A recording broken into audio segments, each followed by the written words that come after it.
I am Christina Suter, and this is the Real Estate Breakthrough Show, where we talk about the reality of real estate, the mindset you need in order to face the reality of what it is, and tips and tricks to get you moving forward in investing. I am your host, Christina Suter. I started saying about a year and a half after publishing this in 2016, I was like, time out. The perfect investment isn't perfect if you have to overpay and over leverage. And assuming rents, aka assuming trees will grow to the sky, aka rents. Assume that rents will grow at 9.2% a year while, for the next 5, like they did the last 5, even though I keep operating expenses the same, and on and on and on. So I was like, look, multifamily has incredible metrics. It's got an incredible future, and even more so now. And Christina, remind me to circle back, and I'll tell you some reasons why I think that. But what happened is the real estate didn't go bad. The real estate didn't fail us. It was the deals that failed us. It was the structure that failed us. It was the operator mistakes. And I count myself in that group that failed a lot of passive investors.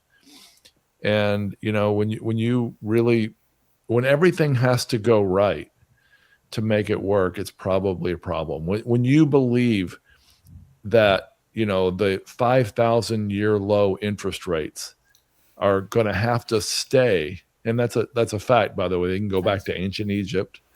They have to stay where they are to be able to refinance to make this deal work. When you believe that I might not be able to improve income, but the cap rate's going to keep compressing. When you believe lies like that, or things that could be lies, sometimes they were true from 2012 for about a decade, you're in for a potential problem. And I think everybody knows the saying now, but John F. Kennedy, I believe, is credited with saying a rising tide lifts all boats. But Warren Buffett's credit was saying someday that tide will go out, and then we'll see who's skinny dipping. And that's what's happened over the last many years. So Wellings Capital pivoted. Yeah, that's my question.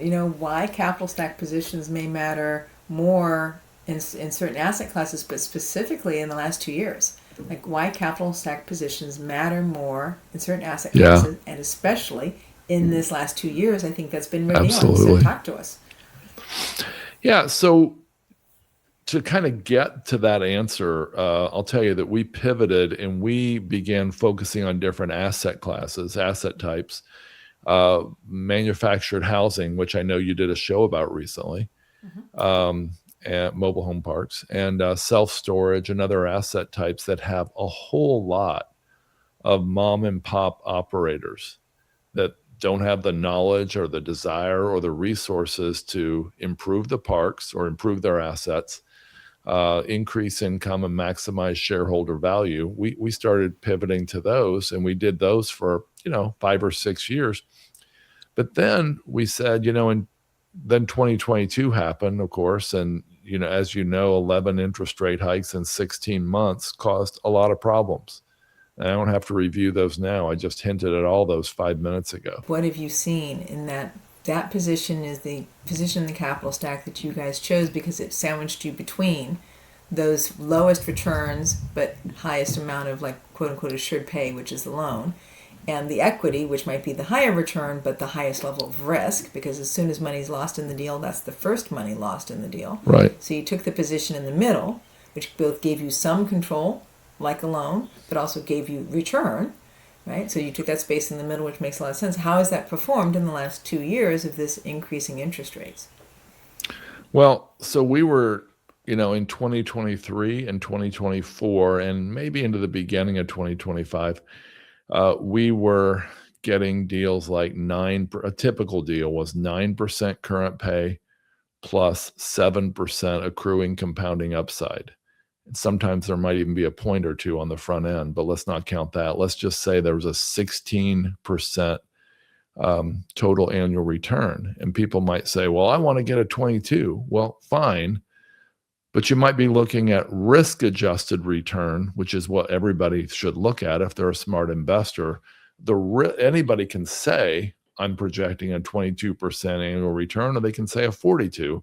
But the risk-adjusted return's more important, and the risk-adjusted position we were in made it much more likely of us getting that 16, and once you compound it, more like 17 or 18% annual return than the people in the LP seat. Now, the people in the GP seat, they knew a lot more in theory. They had more control, and they hopefully, if they did well, we did well.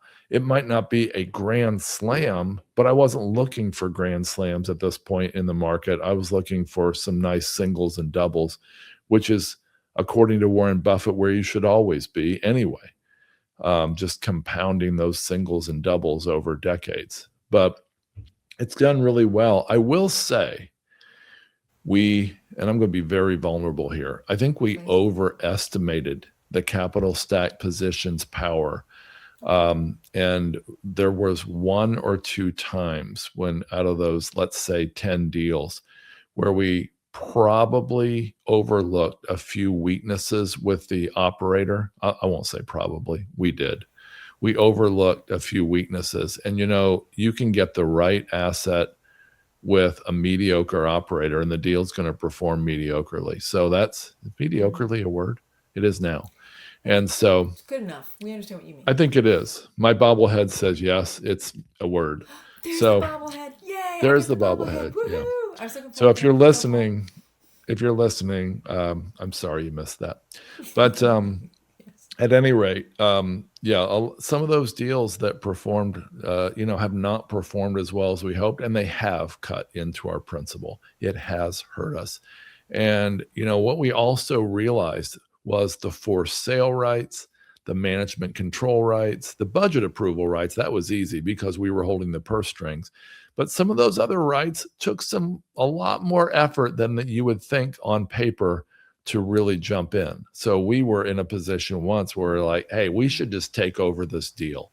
Mm-hmm. And we had an asset manager in place to do it. And it was much harder than we thought to make that happen. I've been saying and hearing on podcasts, though there are some distressed deals out there, we're not seeing that many.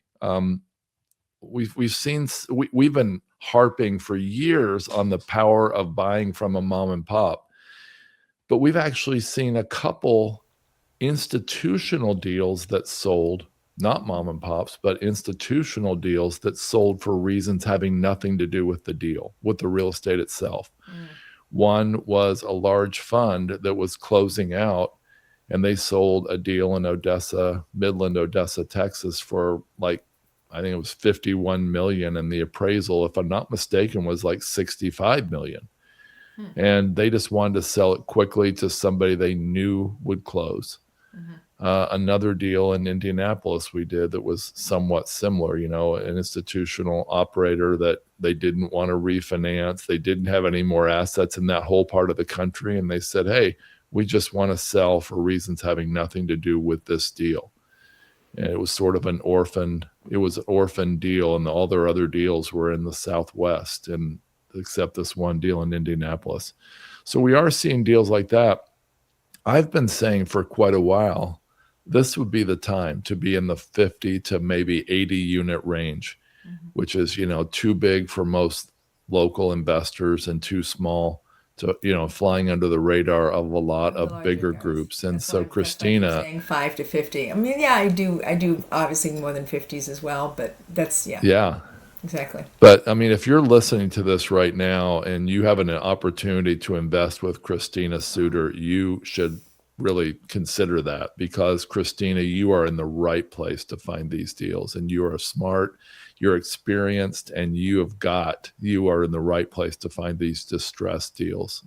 And so, thank you, Paul. I really appreciate it. Yeah, I was going to say I'm seeing something a little different in my size units, because your units are larger than mine. I am seeing in there are maybe 100 doors, 80 to 100 doors, maybe 120 in that bracket there, where we're seeing a high level of deferred maintenance and a high level of damage, water damage or fire damage. And the people who owned it either walk away with the insurance money or don't use the insurance money to fix the deal, and then the deal continues to decline. and occupancy continues to go down. And then eventually they either need to be bank foreclosed or they have to accept a sale of some kind.